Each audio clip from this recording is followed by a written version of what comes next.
All right, folk, gather round. Let me take you back to my mid-20s when I was a young, scrappy dude running with a rock band, living life like it was one long riff. I've seen some wild shit on the road, fights, flings, you name it. But this one story?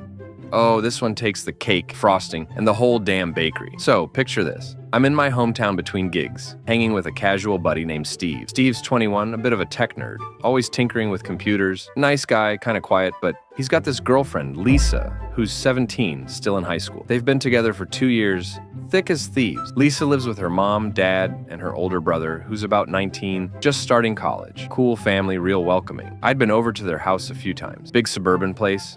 Cozy vibes, you know? They'd all pile on the couch, watch TV, eat popcorn. Normal stuff, or so I thought.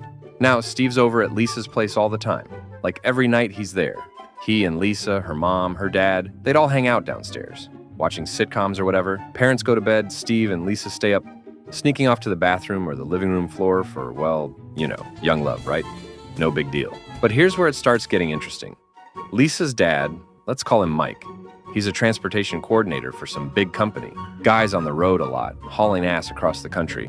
When he's home, he's usually chilling at his desk in the dining room, tapping away on his laptop. Sometimes Lisa's tired, so she heads to bed with her mom, and Steve's just there, on the couch, watching TV, alone with Mike. One night, Steve's messing around with Mike's latest work computer, some fancy new rig the company gave. They're geeking out over games, tech, the usual. Steve's down on the floor, plugging something into the power strip, when he pops back up on his knees and boom, he notices Mike's got, let's just say, a situation in his sweatpants. A big situation. Mike looks at him, pulls down his sweats and says, "Cool as you please.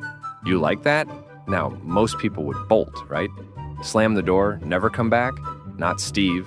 Nope. This dude, quiet, nerdy Steve, leans in and, well, let's just say he finishes the job. Then he grabs his keys, heads home, and doesn't say a word. And here's the kicker. This becomes a thing. Every month or so, when Lisa and her mom are asleep, Steve sticks around and he and Mike, yeah, they've got their little secret routine, but wait, it gets crazier. Steve and Lisa, they're serious. They move in together. Things are going fine, but one night, Steve's got to drop something off at Lisa's mom's plate. Let's call her Karen. Mike's out of town, on the road.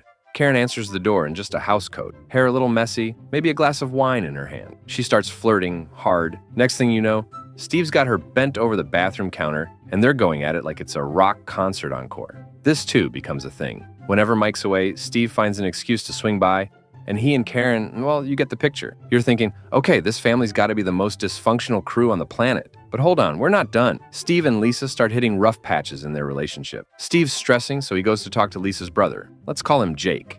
Jake's a cool dude, honestly. I liked him way more than Lisa. Fun to hang with, always down for a laugh. So Steve's pouring his heart out about the relationship drama, and Jake's listening, being a good bro. And then, yeah, you guessed it.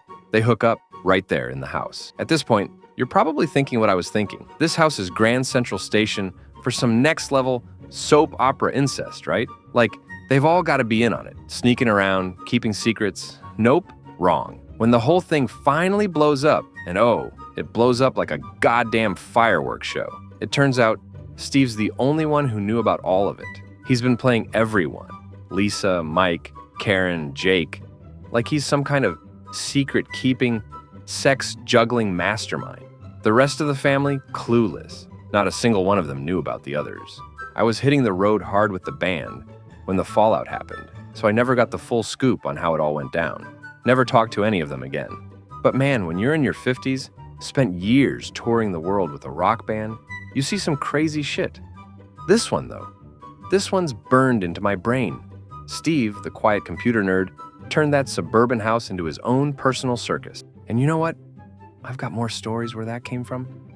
But damn, this one's hard to top.